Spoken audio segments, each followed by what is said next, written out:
No, no, no.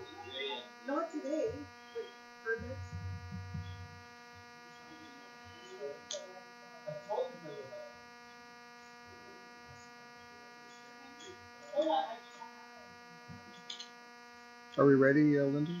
Not yet. Because I can go get food out of my office if we're.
All right, so back to sort of our transportation update. So one of the things that had been talked about was actually doing a second mowing of the highway area. So I believe if I heard correctly last week, the actual the first mowing of the summer was actually done already, and there's going to be a second mowing later this year. So um, just kind of an interesting side to this is that there's actually been a multi-year study that shows that the more you mow a highway, the higher the animal strikes are on those highways because the animals get used to a very manicured like um, ditch and shoulder and use that as a bigger traveled area than when you actually have the grass up higher. So anyway, so what they're doing is they're thinking they're going to actually track animal strikes this year and see if there was an increase or if it was the same as last year. So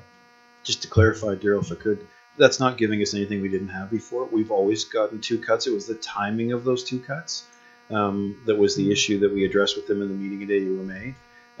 And all they offered to do was if they were going to cut back to 1 cut that they would do is to give us the funding, or rather give us the funding for all the cutting, and then we could time it whenever we wanted to time it with our own people, was the information that came from that meeting. So the only thing, Jay, sorry to correct you, but the information that I have is that for at least the last 2 or 3 years, they've only done 1 cut. Oh. And it's been late year.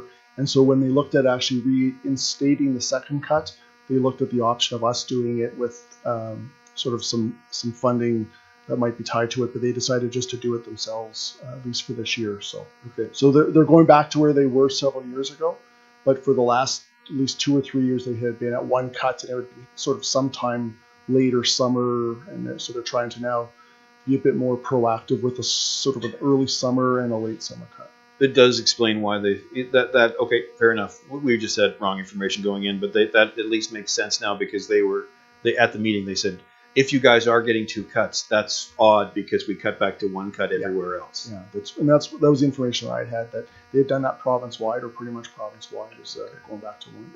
So let's see. So Highway 838, they've actually have that in the 3-year capital budget to actually do a partial reconstruction and overlay right from Highway 9 to the top, basically by Horse Thief Canyon. So they recognize that some of the areas are actually structurally failing. The pieces out by the pass to the west of the golf course are actually, so they're looking at some bits more work in that area to actually bring the road up to standards.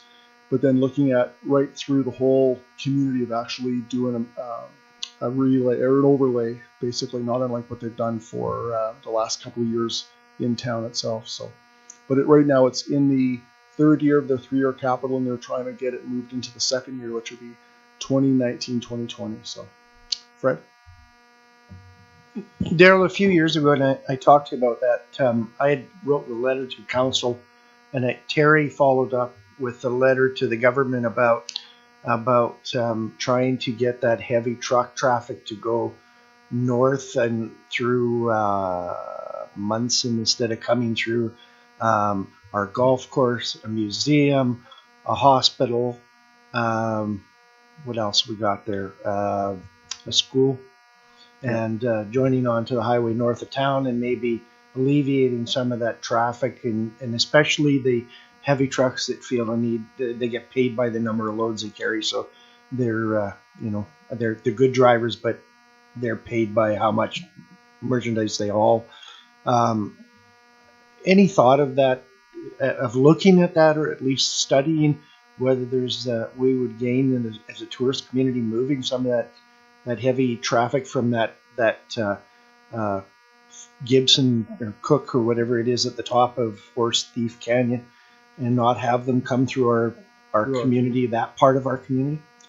I think that's a great point, because I think that there is an opportunity for the province and us to actually look at what we're seeing through the community as far as and versus what we're seeing outside the community. I know that I see an awful lot of trucks go around Drumheller and go through the Munson area, because I think, quite honestly, they don't want to go through a down and up through the valley with all the tourists and everybody else, going through the downtown. But having said that, we still see an awful lot of truck traffic that comes, and I think a lot of it sort of originates east-west. It comes through town, going either north-south. So I think that's a conversation we have to have over a longer or a bigger conversation we have to have with the province and also with some of the stakeholders who are the trucks and some of the companies in there, just to see if they're amenable to moving their transportation routes around the community. So, yeah. Talked earlier about so again, one of the requests had been to go back to a one sidewalk on the bridge, and I mentioned earlier that's something that they're quite happy to consider, or not consider, but to do as part of the work that would be done. Depending on how long it would take to get the bridge done, they actually talked about doing the sidewalk change for 2019. So, just on that, Daryl, would that mean that they would actually bring back that other, so there'd be kind of 3 lanes on the bridge, or would it still just be 2 lanes? I think so. I haven't heard the conversation about whether or not they would bring 3 or 2, or they'd be just a wider 2. Again, one of the comments that I had heard was that you couldn't get wider vehicles across the bridge because of the way that the Jersey barriers were kind of in. So if you made 2 wider lanes, then you take that ability or that fear of actually being restricted on the bridge away. So it also allows you to probably move some farm implements through across the bridge more easily as well. So, okay, thanks. Just real quickly on that. Sorry, I need to clarify.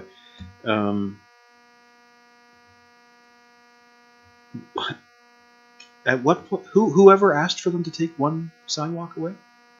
Who?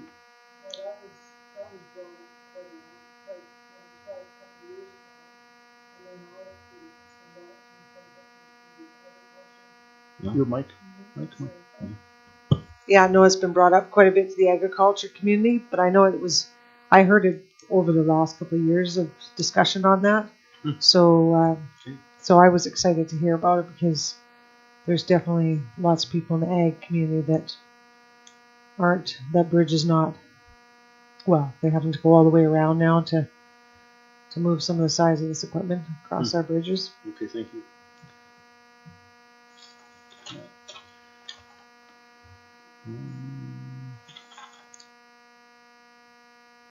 Yeah, I think really that's kind of the highlights of that. I don't. Is there anything you just kind of missed? I don't think so from that part. Just so was brought up the Dollarama neighbor. That's the crosswalk at Dollarama. So When we met with the province last week, we asked them about putting, even at our own expense, about putting another flashing crosswalk there. So what they would look at is the possibility of us doing that. The Again, from a traffic engineering standpoint, that crosswalk is in a bad spot because if you're going northbound on Second Avenue, you're coming around the corner and you have an old railway crossing that you're crossing over, and then right at the bottom of it, you have to cross. There's a crossing there.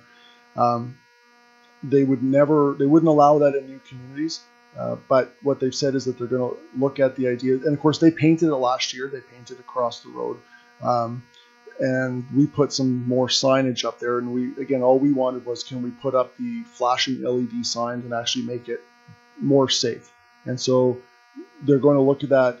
I think that they're willing to let us do that, but it's a matter of again, from that safety aspect, they're just a little concerned about it, just from the northbound traffic. Right. Thank you, Daryl. I unfortunately, tourists don't read, highway flows, so I think you're going to find them, wanting to get to the dollar store, or the guy at midnight coming back from the pub or something like that. And I've been at that intersection, and it scares the crap out of me that somebody's standing there halfway, and we've got cars shooting down, up and down, and there's no way. So it doesn't really matter to me what practically in a textbook it says is right or wrong. People are crossing there, and somebody's going to get killed, and I don't want to be the person that said, "Oh yeah, there's an academic reason why we don't put one there." So I think that now that I know we changed some signage across right around the corner from that, where the Salvation Army's moving from the Mac store, but unfortunately, that's on the east side of that intersection, and they're still on the west side when they come down out of Max. They're still crossing across there. I don't know how we stop that, but that's not as bad as the other crossing. While we're talking about the responsibilities of highways and the amount of time it took them to clean it, I just wanted to say I don't think they did a really smacking good job, because every curb in town, center meridian, has still got a foot of gravel right along the curb. So I don't know. Is that a one-time thing? They do their best effort and then go, okay, we're done till next year, or do they go out and look and say, somebody did a really bad job here, we have to come back and do that better? So they do the latter part where they come back. Now, playing into Drumheller this year, we have actually for the last 2 years now rented our second sweeper to them to actually do the work. The problem is that both their sweeper and our sweeper for a time were broken down. So what they were doing was basically using a winter sidewalk broom to kind of clean some of the roads to get some of the big gravel off, but they haven't gone through the community with our sweeper again to actually do the fine sweeping. So I think we just gave it back to them within the last couple of days. Yeah, so I would expect that, and what we've told them, of course, is that it needs to get done prior to July 1st. And I think what they had told us is that they were going to work longer hours to make sure that they try to get the highways all done. So, okay, Daryl, with that in mind, I sent a memo around that curb by Wink store, and not the same day I sent the letter, the crew went out and did the sweeping, and that was cleaned up. And the last rainstorm, we're back to an inch of silt on that corner. Is that our responsibility, or is that theirs responsibility? It's our responsibility. Okay. And it comes off. What happens, unfortunately, on First Street Southwest is that there's a hill about 300 meters south, and that hill, when it rains hard, fills the sidewalk up, fills the street up and the gutter up with bentonite, and of course everything flows down to the highway because that's the low point there. Okay. So we constantly go in there and actually remove that material. But the trouble is that that's one of the many spots that we actually have bentonite that we try to keep it off the sidewalk and off the road and everything. So Jay? Forgive me, Your Worship.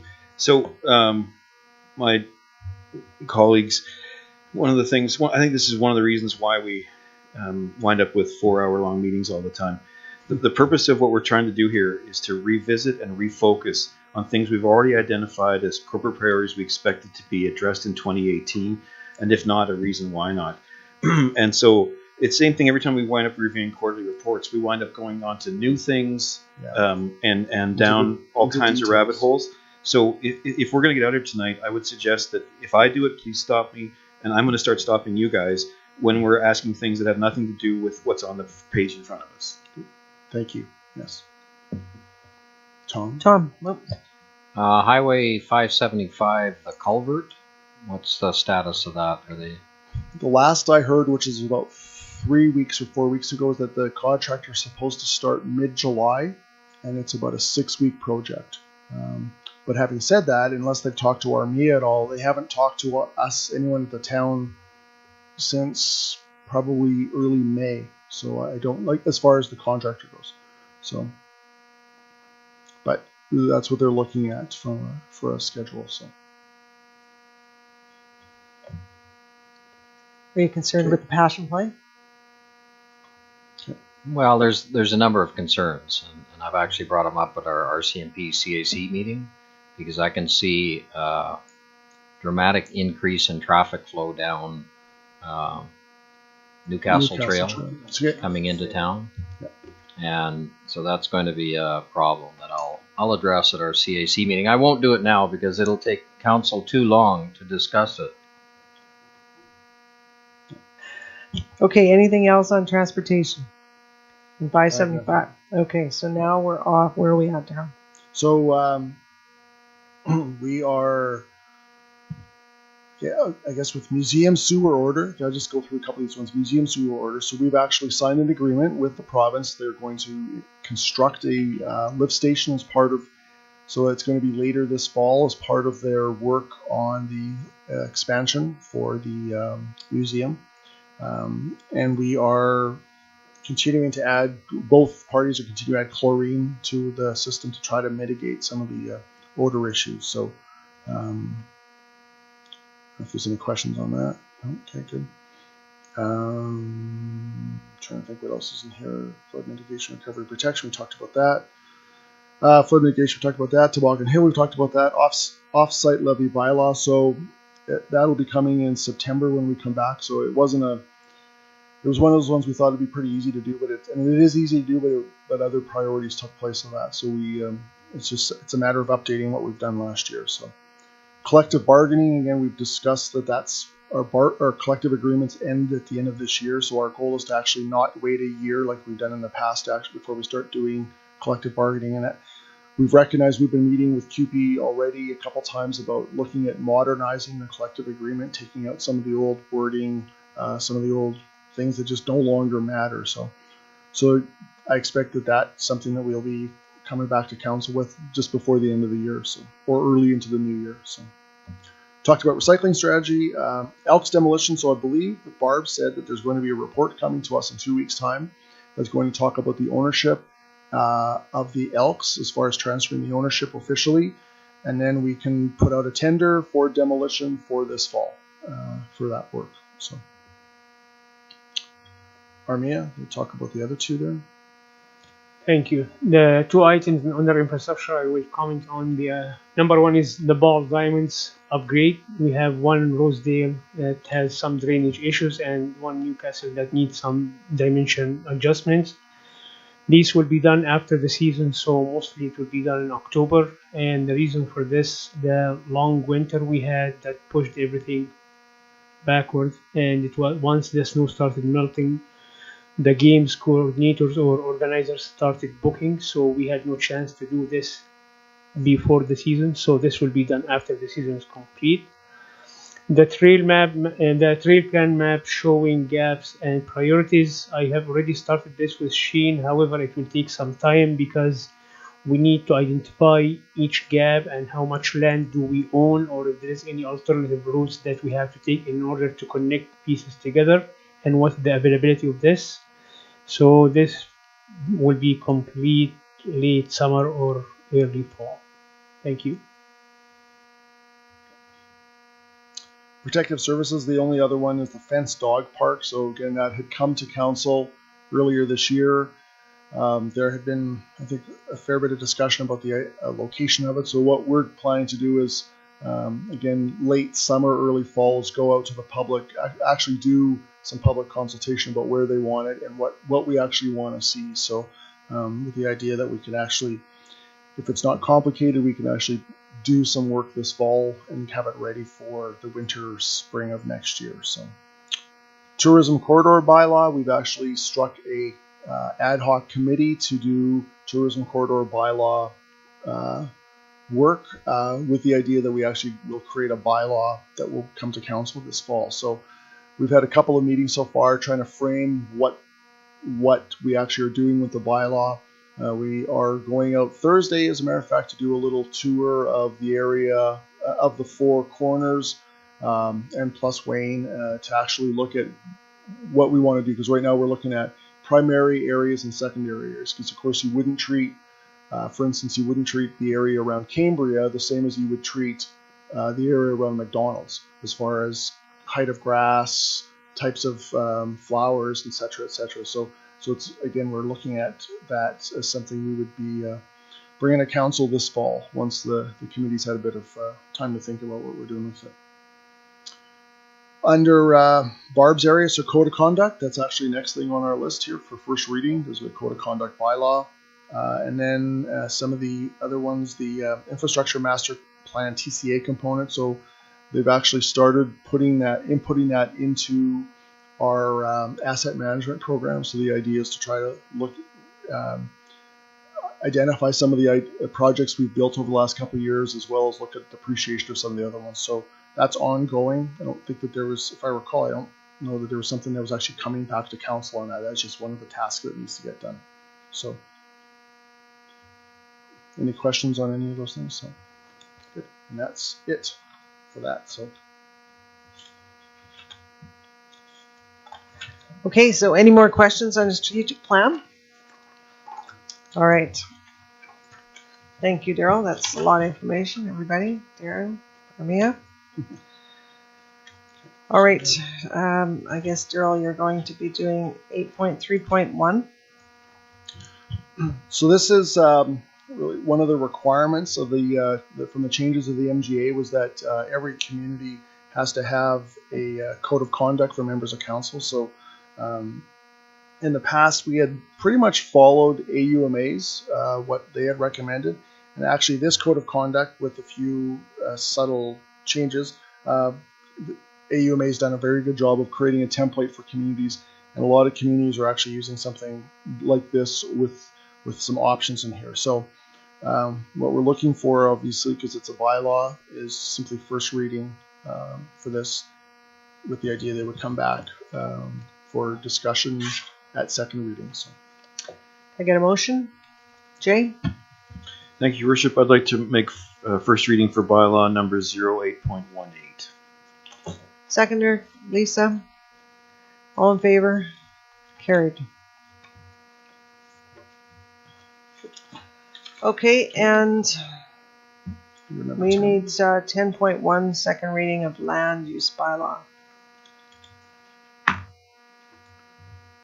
So I need a motion for the second reading of the land use bylaw. Tom? I move second reading of land use bylaw 0618. Seconder? Jay? Comments? Jay? Thank you, Your Worship. So, given the discussions we had at the open house, which I think was a success in that it gave some interested parties in the room a chance to really knock some things around that I know that Palliser was given a task to start from somewhere, and so from that discussion, I think we were all clear that perhaps the 300 meters is unreal. Well, simply it's archaic and doesn't fit, and it's certainly not, if it's coming from how we approach liquor stores, is not enforced in this community. So there's not much point having something we wouldn't enforce. So given that there isn't a prohibition in the provincial guidelines regarding restrictions on deep distances between other stores, I think what council needs to discuss is whether or not it's appropriate to simply remove it, because it may be appropriate to have critical mass in terms of this, where the likelihood of, with all the requirements the province imposes and the requirements that we're going to impose, whether we loosen them or not, the likelihood that there's 15 different locations that still fit in this community is quite small. 3 or 4 locations might fit in this community, and so it might be, if we're going to allow this to occur, it might all need to occur within the same city block if it's going to fit for everything. So my argument would be is that we would actually remove the 300 meter restriction between boundaries between stores in its entirety, and make no reference to boundaries between stores. As well, I think it's fair that we would, given the size of our community, that perhaps the additional 50 meters as it relates to schools is, I understand the rationale why, but in a community of our size, it does put on perhaps an unrealistic burden. If we're going to allow this to occur in the first place, that we can't say we're going to let it occur and then make the restriction so severe it can happen in one of 2 locations, and the first one who gets there then makes everyone else impossible for them to compete. So I would argue that it's probably fair that we should go with the provincially mandated guidelines of 100 meters throughout the bylaw as well. Christine? And can we say anything in this bylaw about that local commercial area for the Wayne and the Rosedales? Because I think that's what they said from Palliser, that they were totally different. They were local commercials. Yeah. Yeah. So if I can just offer a comment. So I really like what AGLC has done, and I think for us to differ from that, so the differ from 100 meters or the idea that we have to be 300 meters apart, I think from our perspective and in our community, we don't want to follow that. So I would propose for our homework is to actually redo the bylaw, or have Palliser redo the bylaw to match the 100 meters, to take out the 300 meters altogether, add in the local commercial areas to include the areas like Knackwine, Wayne, Rosedale, and East Cooley. Look at the idea, and I think that perhaps it might have been just by or omission, is actually look at the area around the frontage near the Humane Society, for instance, some of that sort of street front commercial in there, because again, it could work in there quite well. So revisit that area as well. I see that to be something that would work well for us.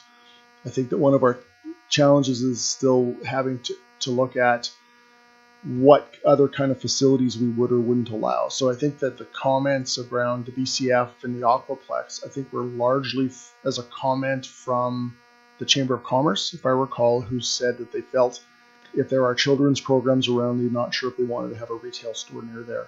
I think the hard part in our community is that would basically pretty much not put any store within the community if you're going to say children's type programs. So, Fred? I have a concern, and I would bow to my colleagues that are more knowledgeable, but as we pass this bylaw for retail, are we passing the same sort of rules for a cafe? Is that the idea? Or like I see cafe in here, and in number 3 it says in part land at cannabis retail and cannabis cafe. I don't want to think that we have no control into where consumption is going to happen later, and that we've hamstringed ourselves into where they're going to go. So I just want to make it clear. So if I recall what Devin said, was that cannabis cafes are, as of right now, federal legislation. So we don't know where they're going to go. And I think all he was doing was including the definition of a cafe in our land use bylaw definitions, and knowing that at some point, probably late this fall or so, when the federal government sort of decides what they're doing with those, there might be an amendment or an inclusion about where a cafe can go within a land use bylaw. So Tom? Yeah, the other thing that I wanted to mention is we're looking again in the bylaw at discretionary use.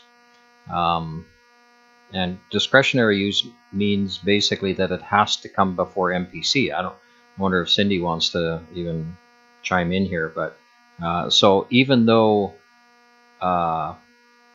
somebody will propose a retail outlet in one of these areas, it still has to come to MPC for approval because it's only discretionary, and MPC might not, approve it.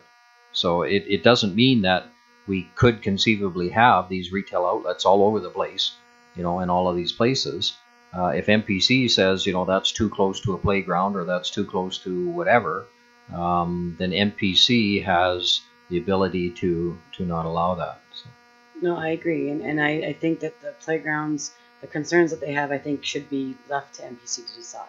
We should keep it as AGLC's requirements, and we'll decide case by case on every other location. Because he's right. They'll go through the process. I did want to mention I have 3 requests for locations downtown, all in a very small little area. So I just wanted you to be aware of that. Most of the people are looking for the downtown location, if there isn't going to be a separation distance.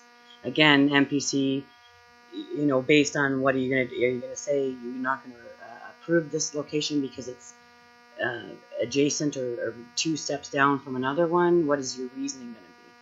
You have to think about those things as well. Jay? Thank you, Your Worship. Actually, Councillor Makiwaki, I'm glad you brought that same question up because I needed the same clarification that I didn't think we were ready to actually start talking about that, nor are we actually in a position to. But now that the clarification is made, it's just adding the definition that the rules that are under Section 89 don't apply. They just apply to retail stores, right? Not to. That's correct. Yeah. I believe that if I understood Devin from a previous conversation, that the rules haven't actually been even finalized yet or completely created. Yeah. So, but the only thing that has been the definition of what it's supposed to be, what they're calling it. And so on the second point, I guess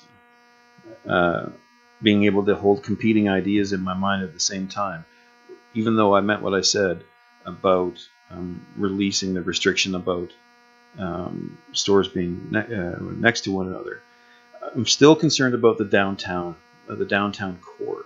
If we're using the liquor store analogy, we have 2 liquor stores on the fringe of the downtown core. And so, but we don't have one. Certainly, we do have a couple of.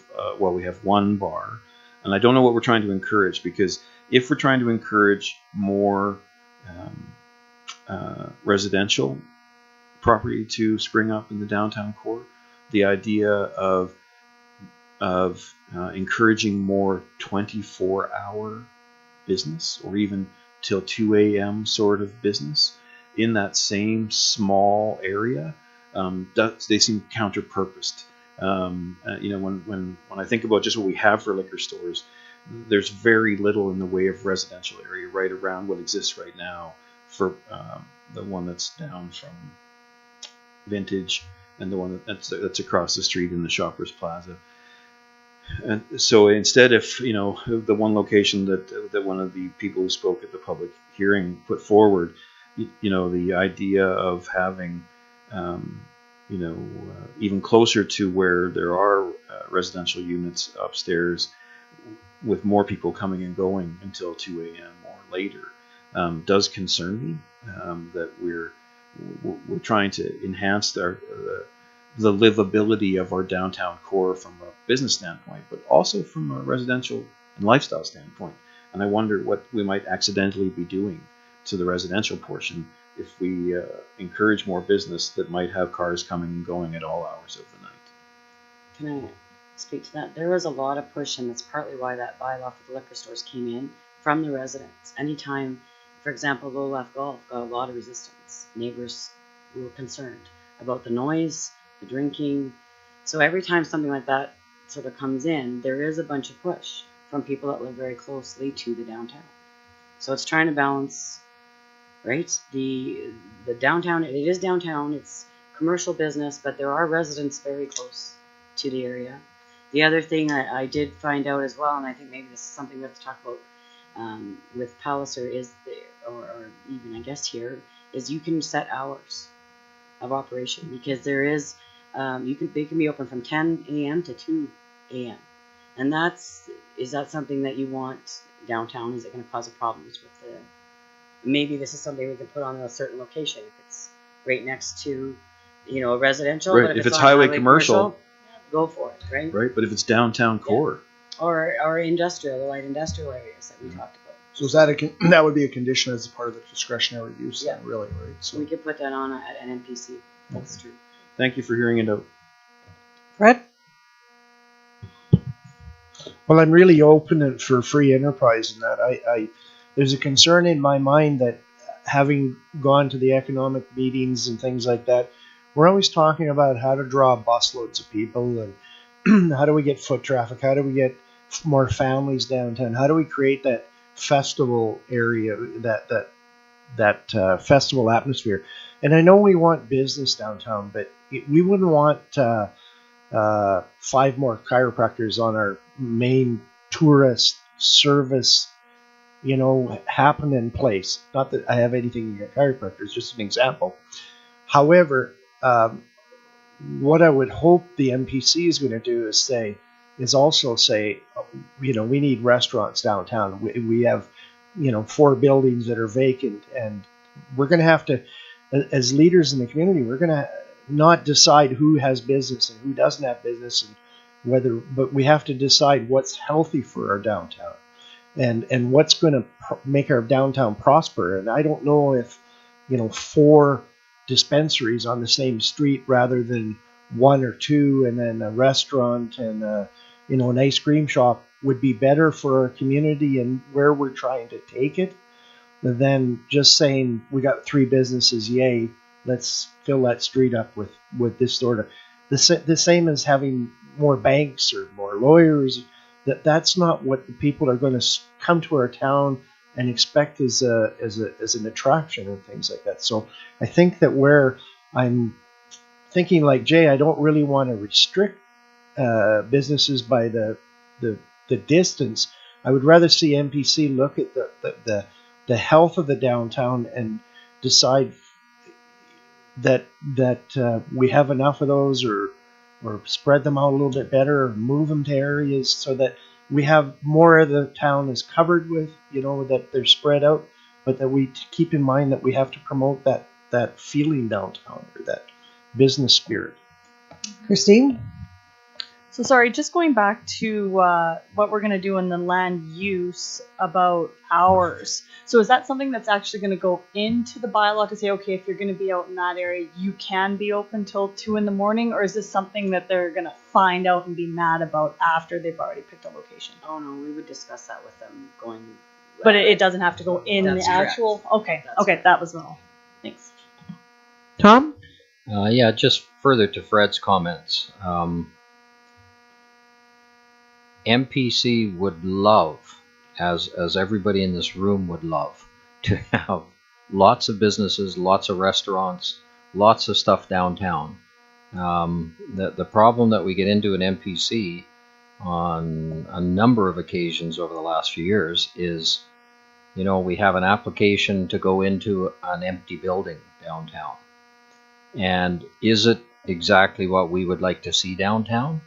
Not necessarily. We'd rather have a restaurant. We'd rather have a bakery. We'd rather have blah, blah, blah.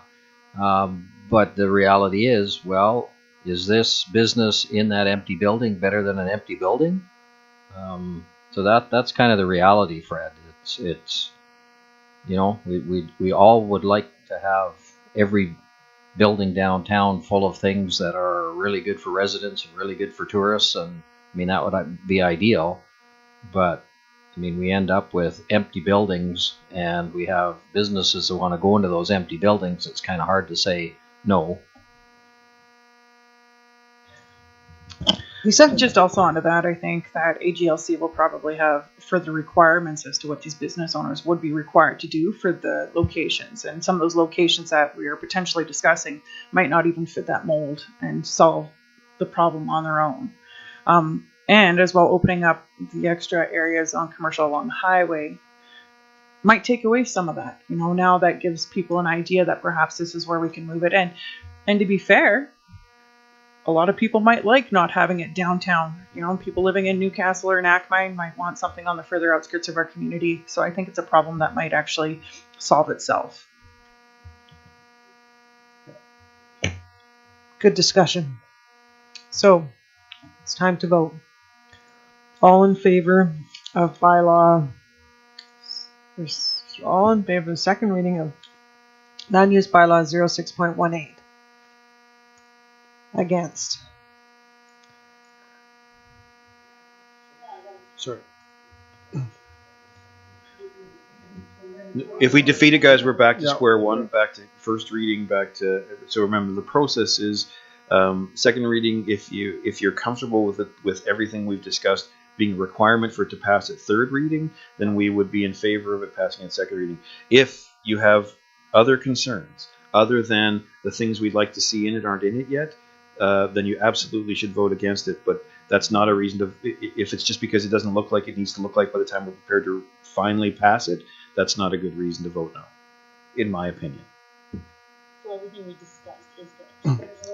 Right. So yeah, again, so this is now why we had discussion around here and a lot of discussion, which is really great, is that, and I think I started off with, we know we're going to make some changes to the bylaw that we're going to bring back for third reading that will incorporate the comments from tonight as well as the comments from our open house. But the goal will be is that we're looking, the two big ones was that we're going to look at following AGLC's requirements, which change the 150 to a 100 meter radius.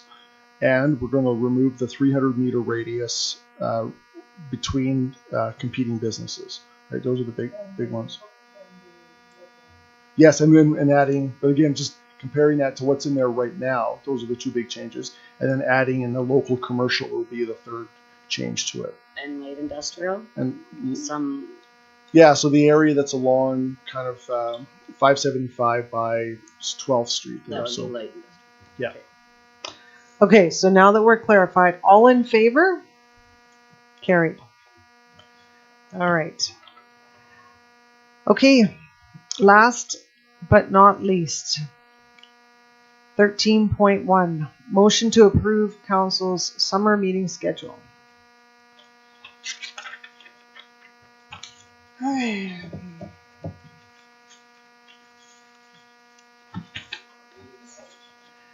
We're going to be determined. So can I get a motion for the schedule as it sits at this moment? Tom, seconder Christine, discussion. Jay. So it's very different from our preliminary conversations last week. If we could just get a rationale again for that. Okay, so when Daryl and I talked about when we were building the agenda, it was because we need to give administration some time to catch up to us, really. And so these things that we have on the go right now, because we want to get the cannabis bylaw, land use bylaw passed so that the people in the community that want to, so we thought rather than delay that, we would get that onto the next meeting's agenda, as well as Barb wants to get the code of conduct passed.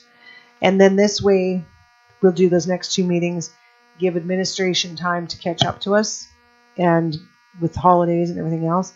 And then I'll keep in close contact with Daryl, and if there's things come up, then we'll have to call. I have everybody's schedules as to what's going on for the summer, so that's kind of a bit of the change, unless you got something to add to that.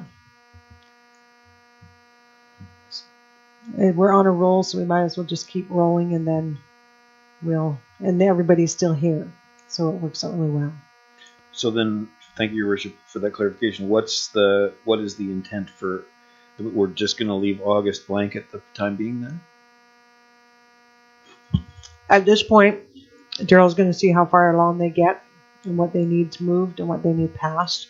But up to this point, we've kept up to what you've got on the go. And so this way, we just really give them Right. all a chance to catch up, as we see on our strategic business plan that there are things that they need to get done, so we can get these things off of here before we start again. September 24th is our next strategic plan. Right. So- Going forward, could I have some assurance, given that I'm pretty sure on the holiday schedule there are at least 3, if not 4 of us away, anywhere from in the first 2 weeks of August, that we won't be meeting on the 7th, if for any reason? Yes, I can give you all the assurance of that, because there's 1, 2, 3, 4, 5. Perfect. So Thank you very much. So I kind of have it tentatively that Daryl and I will discuss. Basically, the first 2 weeks would be out, and then we'll review the week of the 13th on. So you guys are all, it would be impossible to call meetings then, because there's not enough around. Okay, so any other comments on the summer schedule? So all in favor? Carried. All right. Is there anything else that I missed? Okay. We need a motion to adjourn this meeting at 7:18. Tom, seconder. Lisa, all in favor? Carried. Thank you.